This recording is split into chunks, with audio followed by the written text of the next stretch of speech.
Welcome to the Footballer's Mind. I'm here with Sophie Purves and she is the chair of Tonbridge Angels. Today is going to be an amazing episode. She has over a quarter of a century of football knowledge and we're going to get her perspective on the footballing world.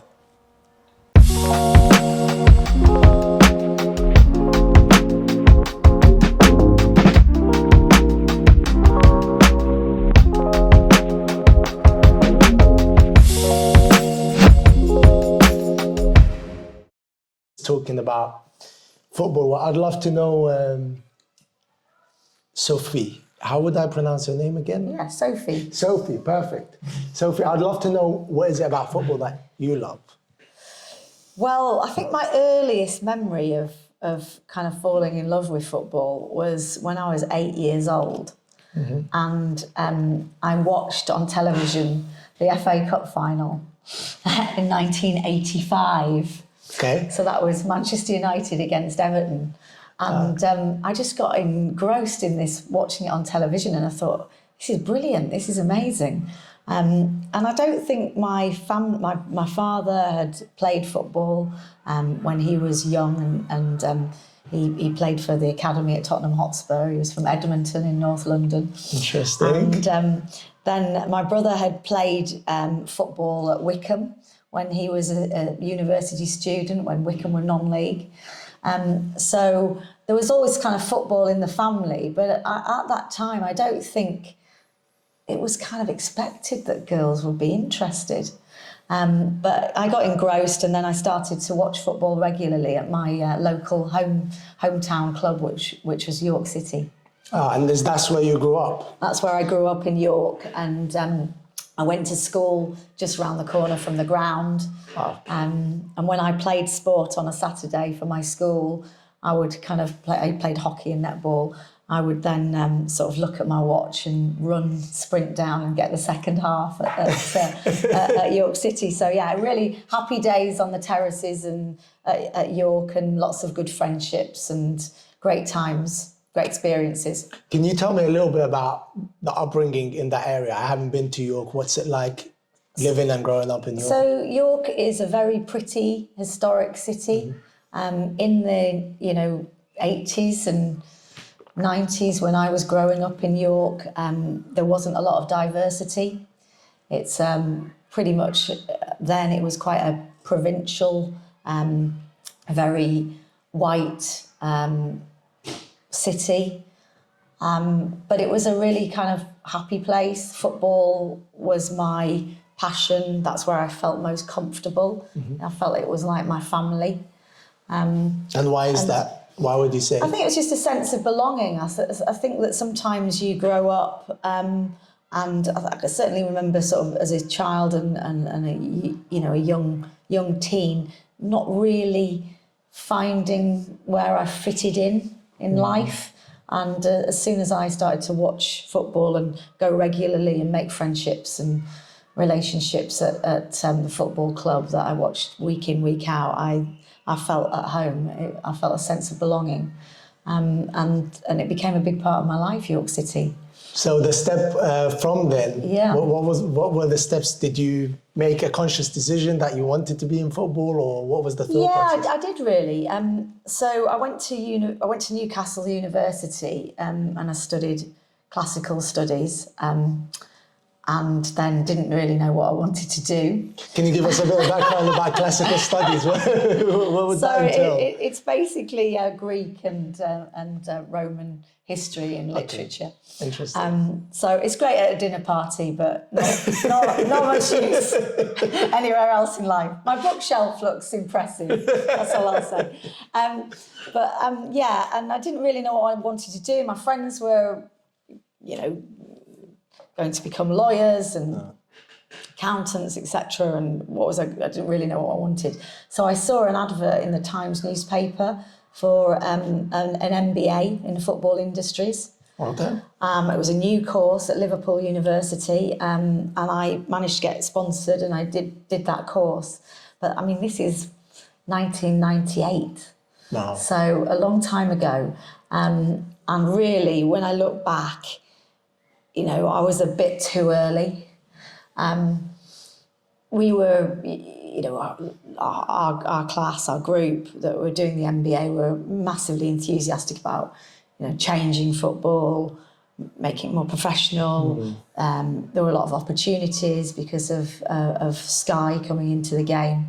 But the reality of actually working in the football industry at that time was very different to kind of all these fantastic ideas and theories.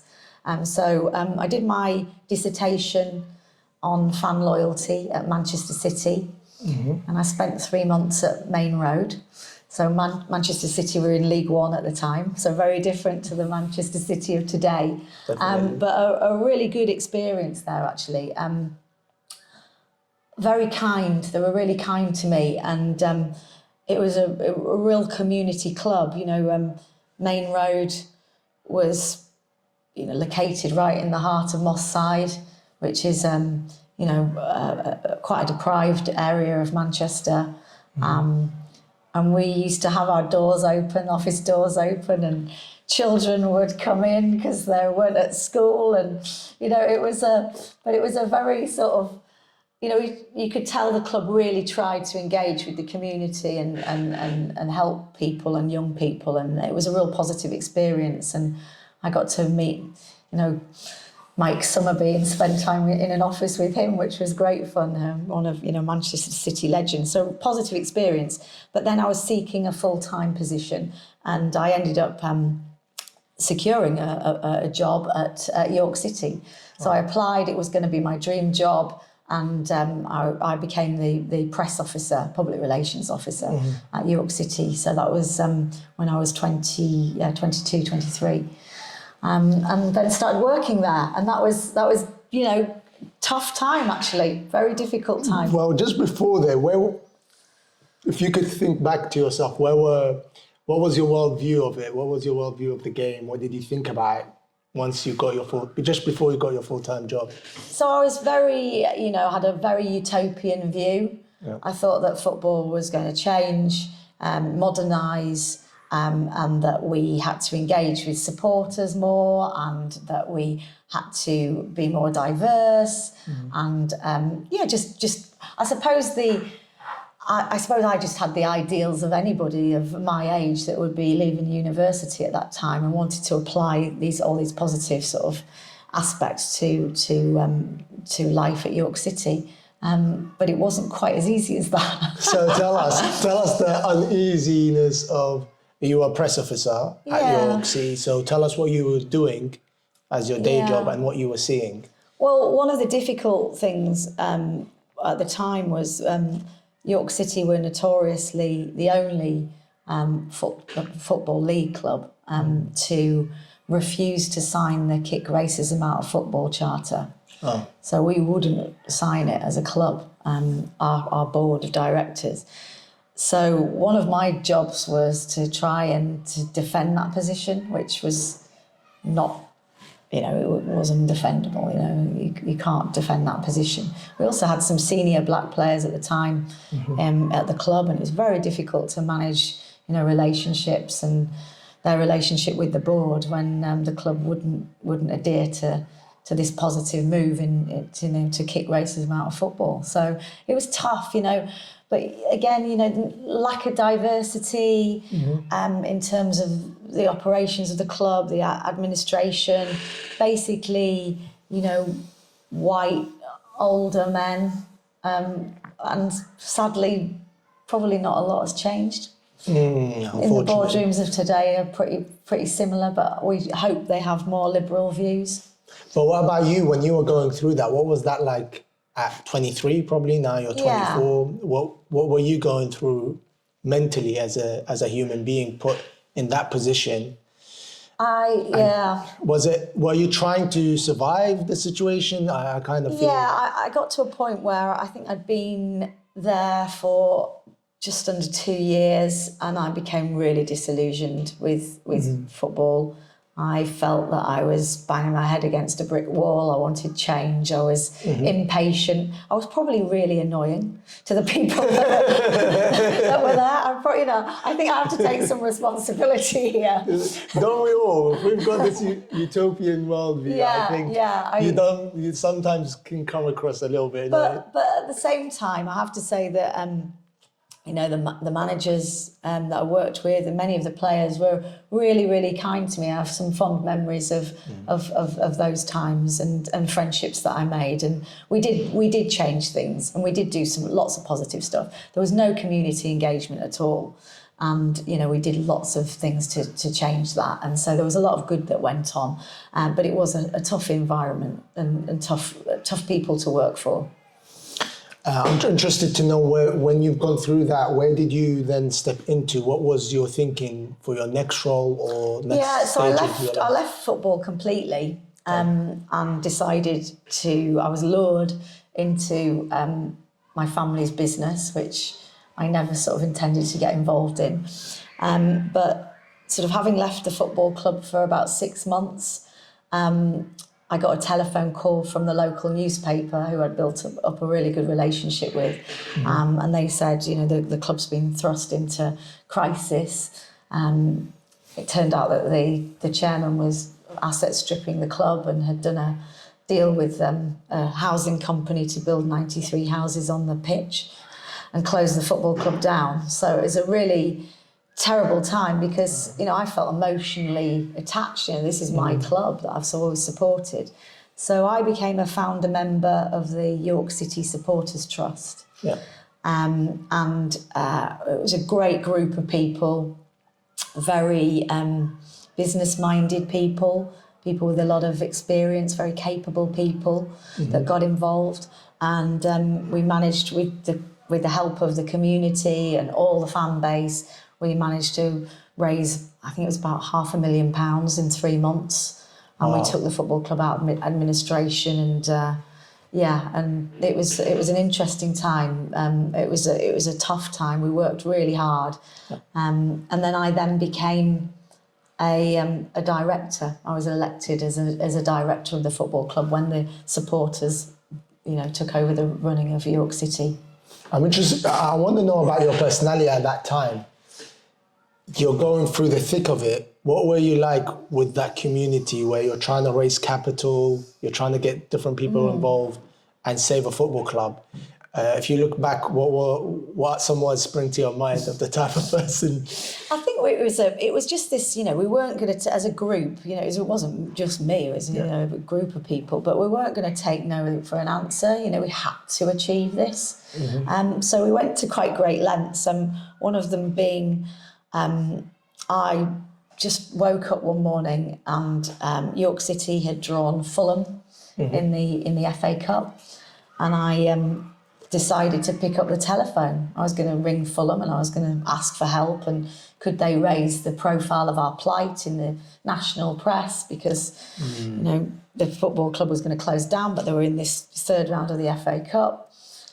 So I made a phone call which led to me having to go to, which is quite sort of topical at the moment, having to go to Harrods and meet Mohammed Al-Fayed.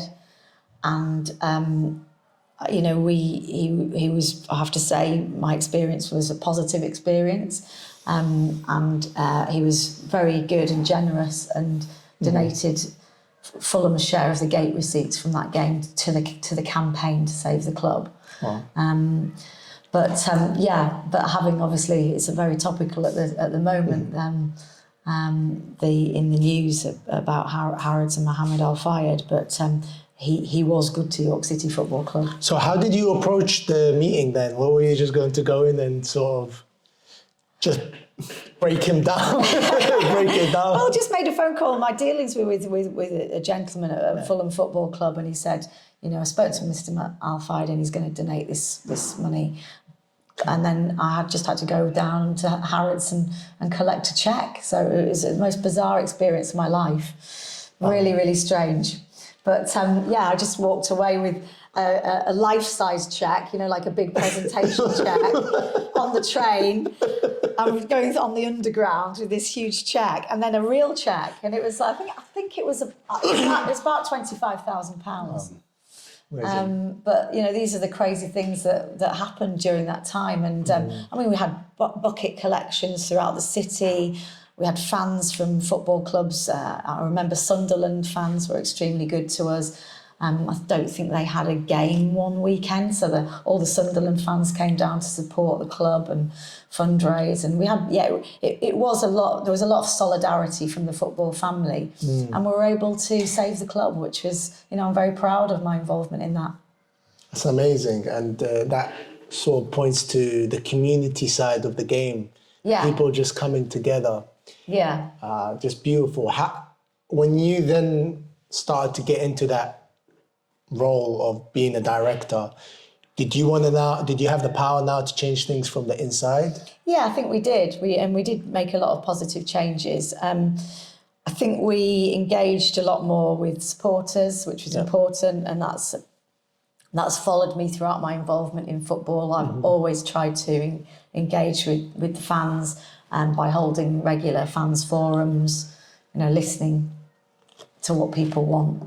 I think that's really, really important, because I think there was a period, I mean, especially at York in those days, you know, where the fans were just completely ignored. And, you know, the facilities weren't good enough, they weren't listened to. You know, we had to change that. And we did, but it became very, very difficult. And this is the same struggle that we have here at Tonbridge under supporter ownership. It's a brilliant model, and I really, you know, support the model fully. And I've been involved in two supporter ownership situations, but it is very, very difficult running a football club from a financial side. Without some element of private ownership, it is difficult because you have cash flow problems. So explain to us the model, the business model, the environment, the community feel of a supporter-owned club. Yeah, so I suppose there's so many positives with supporter ownership, and that's why I love being involved in supporter ownership, because you do have the sense of community. You do have a host of volunteers that give their time and energy and give their heart and put it into the football club. And I think that you're able to create a really positive ethos. However, what do you do, like here at Tonbridge Angels in October, when you have one home game in the month on a Tuesday night? You know, you simply can't generate the revenue to function. So it's those cash flow difficulties, not budgeting, because, you know, we budget and we operate within our means, but it's the unforeseen things that happen in football. You know, for example, another example is here we had, you know, our crowds are sort of on average about 1,150, but it was so cold and the weather was absolutely horrendous last week. So you know your crowd drops to 800. You know, you've lost 350 people, and the revenue that's associated with that. So it's quite hard to plug the gap.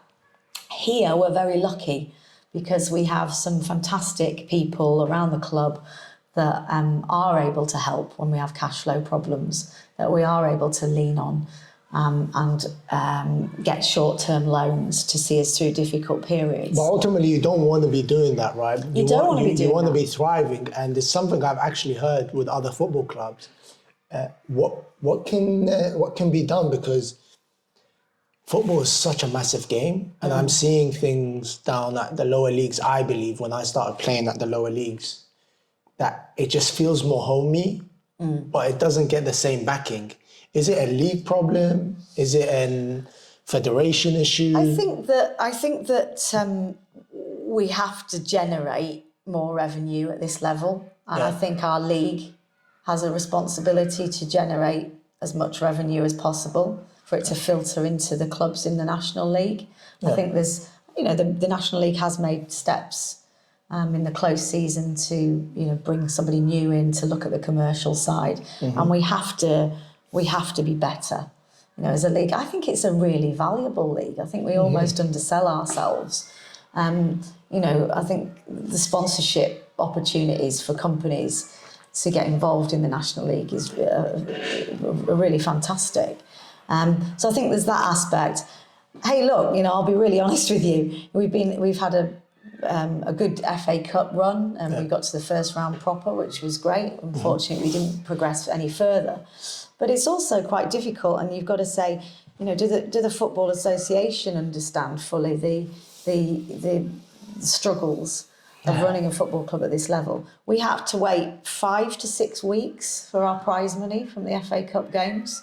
When you're operating a football club, which is a supporter-owned community football club, and it's a community asset, and you're living a hand-to-mouth existence, which you are, it's very difficult because you're depending on that prize money. You're depending on injections of cash.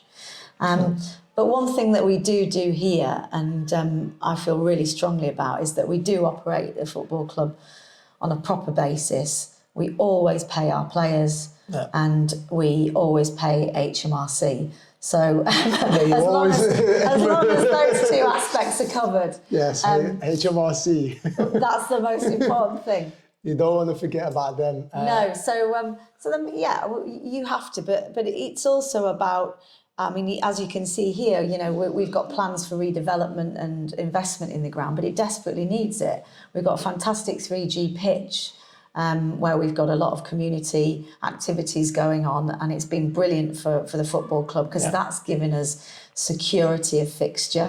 We don't get postponements, unless there's a real massive snowfall disaster. The games are going to be on, and that's really important for us. And we can see now you're having a local under 11s primary school tournament. It's a girls tournament on the pitch today, which we could never have done on our grass pitch before. This is a floodplain area as well, so the grass pitch used to get regularly flooded. There were a lot of postponements. So this has been a real game changer for us. But this is the things that clubs at this level have to do. They have to try and find ways to generate revenue. This is it's a beautiful thing. We just driving through the area. It's a beautiful area, and the football club is sort of a big part of the area. It just feels like there's a total disconnect from the top to bottom between these leagues, where the top leagues, you've got all eyes on them, you've got all this content creation, and there's bottom league, nobody really knows it so much. I feel it's a lot more homely. I feel also the players and the people within the club have a bigger impact on the community at this level. It's just, how do you get it out there? Because if you look at a footballer who's playing for Tonbridge, he's probably got another job. So he's known within the community, probably around the area, and he's got aspirations. How do you connect those dots? Every time I speak to people, it feels like I'm doing it, another club's trying to do it, but nobody, the league doesn't seem to be coming together and going. I agree with you. I think that we've got good relationships with some of the clubs in the league. Some clubs you get on with more than others. It's inevitable. So I do speak to other clubs that I'm got relationships with, and we exchange ideas and talk about things. But I think we need to do that more. We're not competing. Okay, we're competing on the pitch, but ultimately we're in different communities, but there's more that we could do to join up the dots, as you've suggested, and help each other. We're in this together, in the non-league world. For sure, and success, I feel like somehow, some way, you just getting into a room like this, a round table, and having cordial discussions really helps. Yes. But going back to what you're doing for players and what's a little bit different here, and just speaking to you off camera, you've actually put in another director that will help players off the pitch. Can you speak to us about that a little bit? Yeah, so we're, we have to be a bit different here, which we were talking about earlier.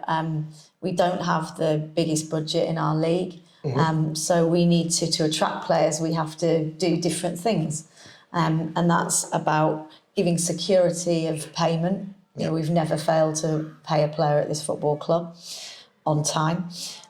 We look after our players on an emotional and spiritual level, and that's with the help of our club chaplain that spends a lot of time with our players when they've got any issues. Because we're in the modern day where we've all got our challenges, and players are no different. So can you explain to me what the club chaplain would do with the players? Yeah, I mean, if a player has any personal issues, things are going on away from football, and we're aware of the problems, then we will suggest that Neil chats with that player, and it just gives them somewhere that they can go and chat where they know it's completely confidential. No information is fed back to the football club. It's all confidential, but it's just an element of support. Some of our players as well ask for our chaplain to pray with them. We've got players of different faiths, different areas of Christianity, and we have a Muslim player as well. And we just, that's important. It's not for everyone. We don't force players to do this, but some players feel that they feel more confident, and they feel, it just gives them the spiritual kind of support that they need if they're prayed with before the games. Yeah. So he does that, but the key thing is really that it's just having that someone at the club that you can go to if you've got a problem. Yeah. And we do, we like in any workplace, there are bereavements, there are separations, breakdown of relationships, there are financial struggles, there are addiction issues. This happens in every workplace. So, football is no different to that. So we have that. We also spend a lot of time, embracing the families as well, and as of our players, and we get to know them very well, and hopefully they feel that they're made to feel welcome at this football club. But as you were saying before, as well as this, as well as getting paid and pensions and that aspect, we also have a new director on the board who has a wealth management company.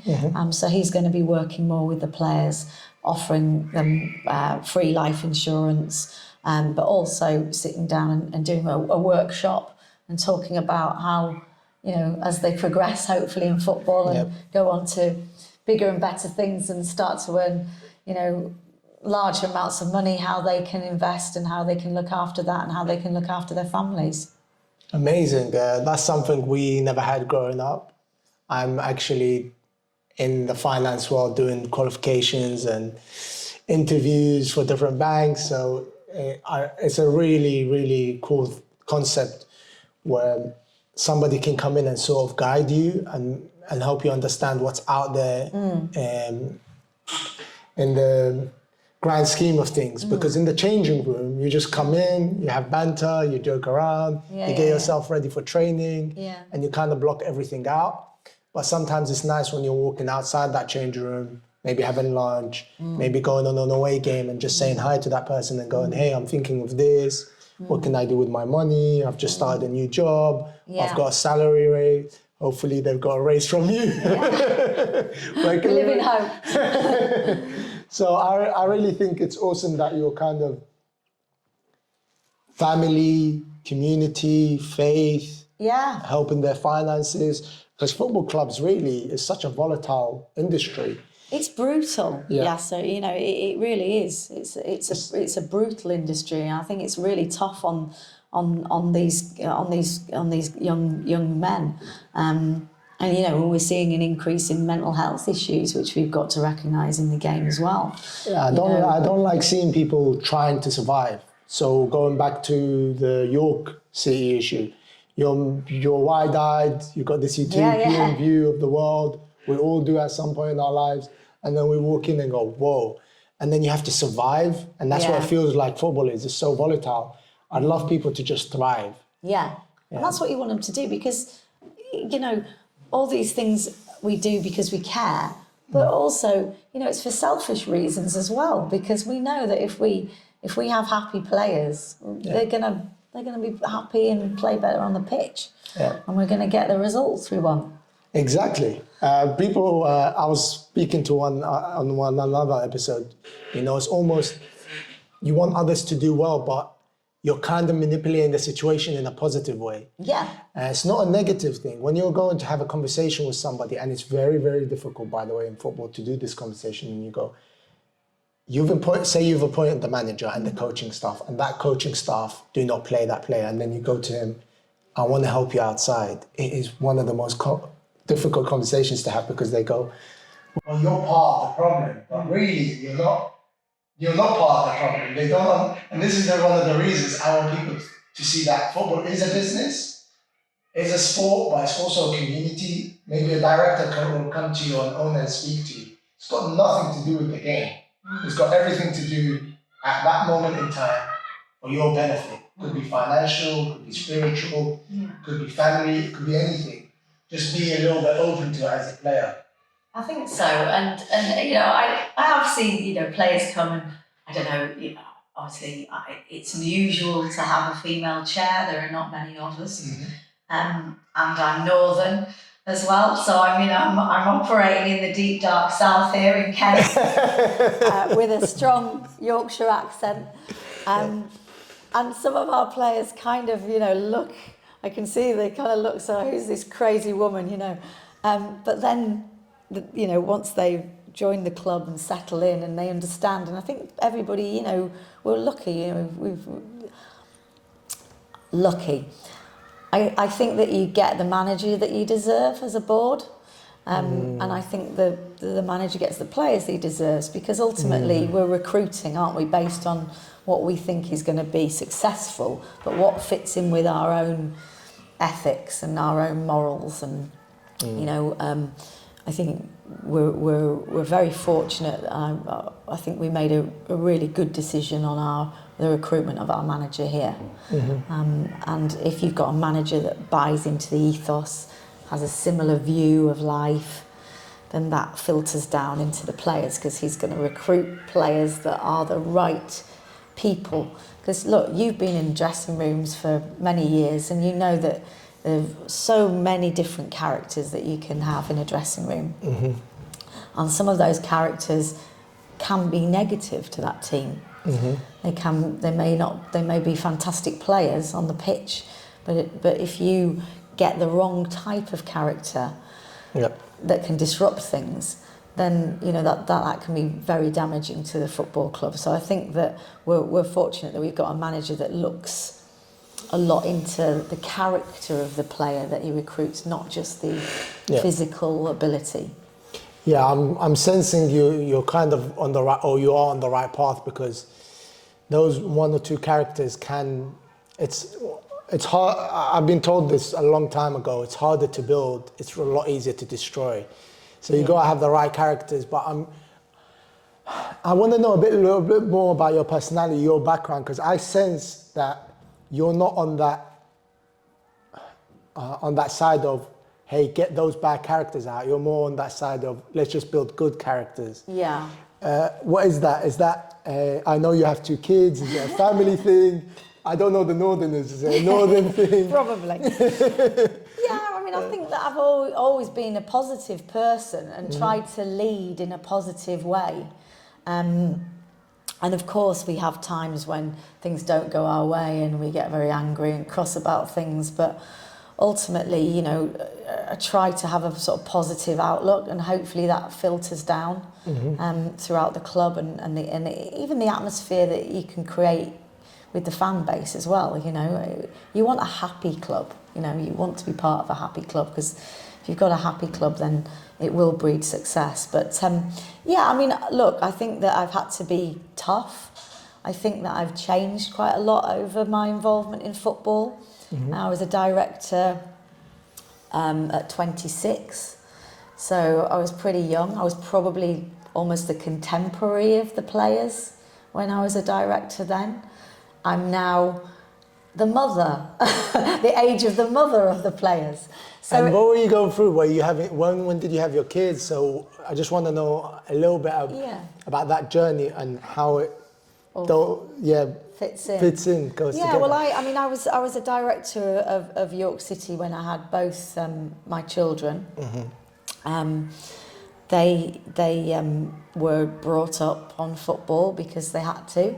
I continued to worked full time. I was a director of the football club. I was a mum as well, so it was a very busy period. But they came to all the matches. I wasn't prepared to give up football, which was a huge part of my life, and the great constant in my life. My children kind of came and adapted and got involved in that, and they came to all the matches. Interestingly, York City had a fantastic week in 2012 where we won the FA Trophy, and we're in the National League at the time. We won the FA Trophy, and then in the same week we gained promotion to the Football League. So 2 trips to Wembley in 1 week. And we won both of those games, so it was a tremendous time. But I was heavily pregnant at the time with my second child, so there was no champagne, no celebrations. But I remember being sort of at Wembley, and I was very enthusiastic, and brought my small son, who would have been sort of just over 1.5 years old. And we got a notification from the FA that they banned children from the Wembley suite and the Royal Box. So it was a real difficult one, because I look back now and I think that is absolutely horrendous how our Football Association decided to prevent a director of a football club bringing their child in to sit with them in the Wembley suite. So because weirdly, because we played so that was the FA Trophy, but we played the National League, the playoff final the same week. The National League were brilliant. The National League said, children really welcome. So one game my child was banned by the Football Association, and the following 6 days later, my son was allowed to attend, and everybody was very welcome by the National League. So very strange times. But yeah, it was difficult juggling, I have to say. Yeah. Juggling the football, being a mum, working. And yeah, it's difficult. That's very interesting. That again shows a little bit of the gap between maybe the FA and the... Well, I just think it's, it's I mean, this isn't long ago. This is 2012, so this is 12 years ago. And you think, football has to modernise, it has to change, and it's still got a long way to go. What's your viewpoint on the future of football? Where do you see it? Women football is coming a little bit stronger. I haven't delved into too much research in that area, but what do you think about it? What do you think about the game, how it's evolving? Well, I think the growth of the women's game can only be positive for football. We launched our own women's team here at Tonbridge Angels last season, which has been great. They got promoted and won a cup in their first season, so that's fantastic.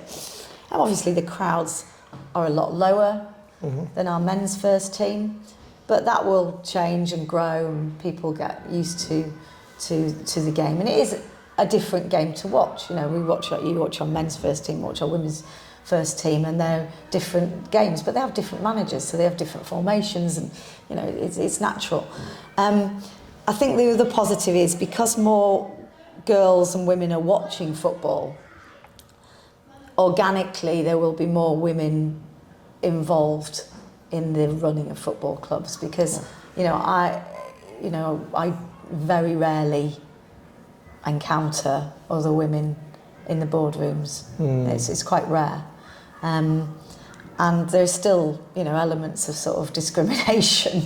It's not as bad as it used to be, but you know, when I was first a director at 26, so this is, you know, 24 years ago, something like that, maybe, no, 22 years ago. You know, we went to another club in the Football League and they had a segregated boardroom. So women were not allowed in, but they literally had two different rooms. So men went there and women went there.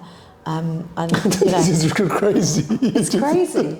Imagine just turning up to a club. This is in the 2000s. This is in the 2000s. This Go, is one in the has a 1900s. coffee machine, the other one doesn't have a. Just come into the same room.